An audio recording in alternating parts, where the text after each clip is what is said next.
You have arrived. I am Zephetto. Hello and welcome to Halpha Historia. Once again, we are about our business of providing you, the viewer, with a richer experience by exploring the things that make this crazy world what it is. My name's Zio, and I'll be your lore keeper. Oh my goodness, we haven't said that in a while!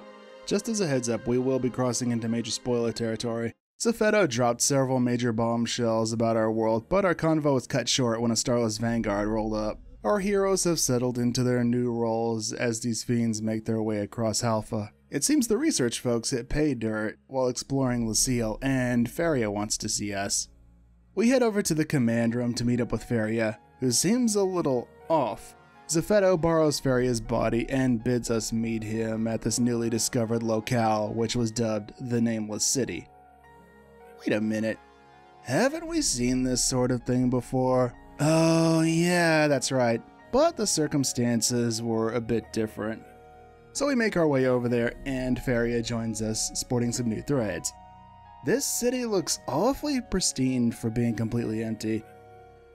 Turns out this empty husk of a city was once the nerve center for resurgent arcs located high above Halpha. Wait a minute, that thing in the sky looks awfully familiar. Is that a giant Clarissa? If you know, you know.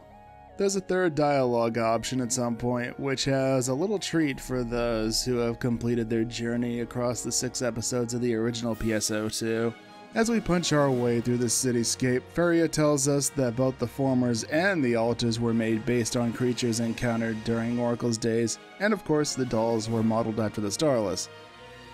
Looks like they even tried to copy Fallspawn, but they couldn't find a complete version of their genome. We make our way to a place that looks an awful lot like Leciel, but Zephetto is quick to point out that Leciel's design was modeled after this place. Turns out this is where Meteorn come from. Zephetto recounts to us the tale of Arcs and the culmination of their long and grueling war 1,000 years ago. This victory ushered in a long era of peace, and Arcs soon faded from relevance. So of course they'd be sitting ducks against any new major threats. It goes back to a rather famous adage.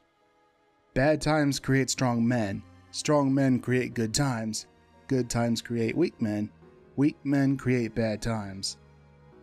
By the time the Starless showed up, Arcs' ancient wisdom was all but lost to the sands of time, apart from a few battle logs and some bits of genetic code. The most intriguing bit of genetic code came from an Arcs member who was in cold sleep.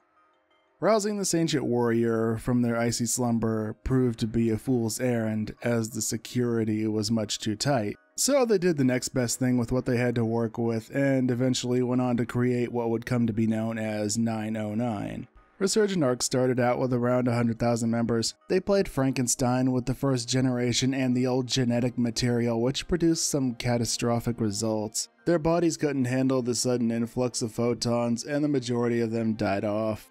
This sparked a huge civil war between members of Resurgent Arcs. The survivors of this fallout went on to build Halpha with the goal of enhancing the surviving first generation Resurgent Arcs, the ones who didn't completely go to pieces. Zephetto was the sole survivor of that first generation. Zephetto's consciousness transmission ability was a discovery from those myriad experiments. Turns out he's had quite a few bodies over the past several centuries. We're then shown the pod housing the specimen dubbed 909. But the genetic code transcribed to the 4th clone didn't match up with the 909 in the pod. The pod housing the sleeping Arcs member was being diligently maintained, but it was thought to have been destroyed during their internal conflicts. Could that be us? We'll wrap back around to that momentarily, but our convo is cut short when a group of Starless shows up in the next room. Zephetto needs a new body since the other one got too banged up during that skirmish with the Starless Vanguard. He needs a new permanent host, and the 4th generation clone is just right. After the transference, Zephetto tells us more about the fiends that obliterated everything he held dear and vanished without a trace soon after. But something's not right here. Zephetto's new body is taken over by the Dark False class Starless responsible for this carnage, Vile. Zephetto struggles to suppress Vile and tells us we need to escape the facility. Darkfall's class starless are in charge of lesser starless, but Vile is the strongest of them all. The starless have an insatiable hunger for photons, scouring the cosmos for photons to devour. But the photon capabilities of arcs during the initial attack were a light snack compared to their heyday 1,000 years ago. Vile and company pulled back, lying in wait for the time that arcs may one day deliver a bountiful feast of photons. Zephetto kept cooking, not knowing that Vile was hidden within him. How much of this was Zephetto, and how much of this was Vile? Zephetto bids us take care of our world before leaving one final parting gift for us. A little bit of knowledge to get over the hurdle that stood in the way of finishing this new weapon that Ilma and Pharia were cooking up. I did say we'd wrap back around to the Frozen Arcs member, so here we are. Who is this enigmatic individual? Could it be the Guardian from ages past? So who is this Guardian anyway? If you haven't played the original PSO2, that story begins with our character as a rookie Arcs operative, but we eventually become known as the Guardian as events unfold. If the occupant of that pod was indeed the hero of ages past, why were they put on ice in the first place? And if the security on that thing was so tight, who cracked the code? Who pulled the old switcheroo with the 909 pod? And more importantly, why? Could it be one of our friends from Oracle with a much longer lifespan? Like Xiao or Sierra perhaps? Or could it have been Zephetto himself? Many of us have our own headcanon for our characters, and the writing seems to accommodate for this. You have your grizzled veterans who have been around since day one and claim that their character and the Guardian from 1,000 years past are one and the same. And on the other hand, you have the folks who came in with NGS and have no ties to the original PSO2. They could say they were modeled from some big shot from the past. And then you have the starless.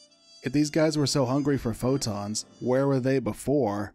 And finally, what is 909 anyway? Not the specimen, but the significance of the number itself.